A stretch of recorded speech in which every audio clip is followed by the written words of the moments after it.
Her piercing accusation sliced through the crowd's murmur. That's the man who stole that child. My pulse froze as my son's small hand tightened around mine. A mall security guard clumsily reached for his radio, while onlookers' curious stares fixed on us. The distant wail of sirens grew nearer. A female officer stepped out of the patrol car, her eyes scanning the scene before settling on me. A spark of familiarity flashed across her face, her expression turning steely. Then, to my surprise, she pivoted not toward me but to my former wife. "Mrs. Callahan," she said, her voice cold as frost, "we need to speak privately." The smugness on my ex-wife's face vanished in an instant.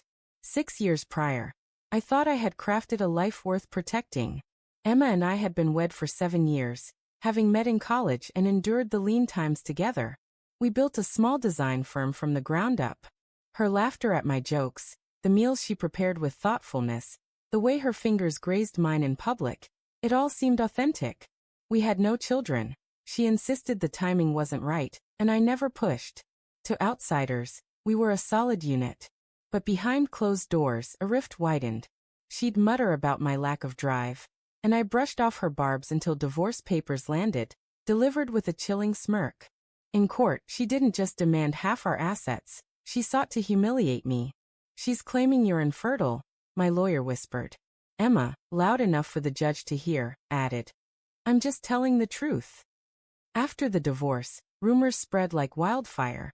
Friends drifted away, clients hesitated. I moved to a new city, buried myself in work, but a nagging suspicion lingered. Over drinks, a mutual acquaintance revealed a detail. Emma had remarried within 6 months to a wealthy older man and now had a young son. The math didn't align. When I pressed my attorney, he exhaled heavily. "She deceived you, Mike. Proving it now? Almost impossible." I let it go, or let her think I had. A quiet fury burned inside me.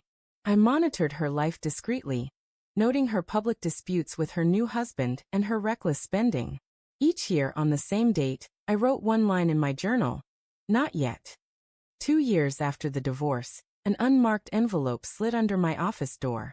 Inside were photos of Emma, visibly pregnant during our marriage, with undeniable timestamps.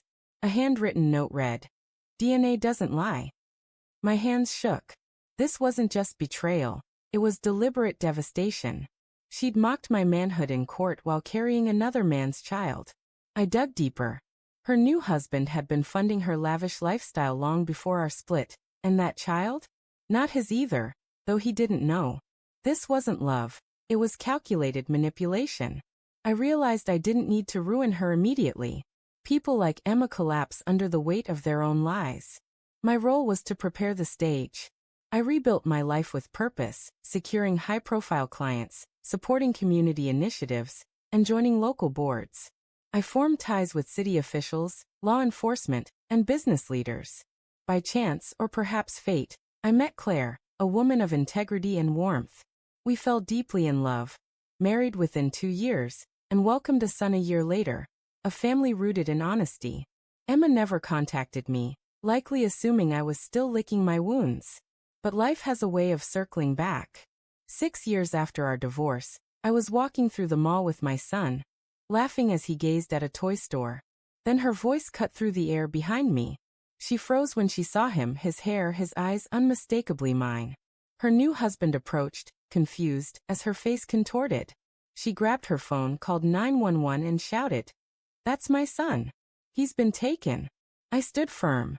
The foundation for this moment had been laid long ago. Sirens echoed, and a crowd gathered. My son clung to me, frightened. A patrol car arrived, and out stepped Officer Claire Callahan, my wife, calm and commanding. Emma's face drained of color. "Mrs. Callahan," Claire said coolly, "are you accusing this man of kidnapping?" Emma stumbled over her words, muttering, "Yes, that boy." Claire's voice was sharp. "That boy is my son." The crowd gasped. Emma's husband turned to her, demanding, "What's happening?" Claire's tone remained icy. "Making a false report is a crime, and defamation carries consequences. Do you wish to proceed?" Emma's lips trembled. I didn't realize." My voice, calm and measured, broke the silence. "You knew exactly what you were doing, just as you did in court. Her husband's eyes darted between us. Court.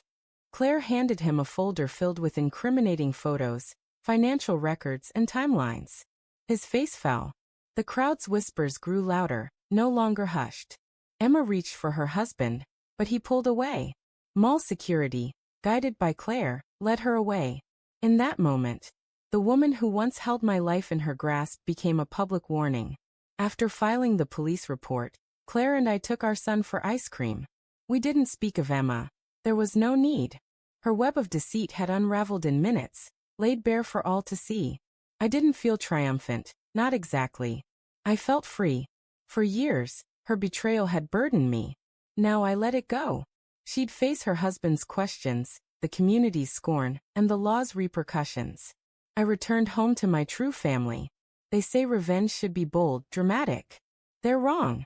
The truest revenge is the silence that follows, where the other person hears only the reverberation of their own downfall.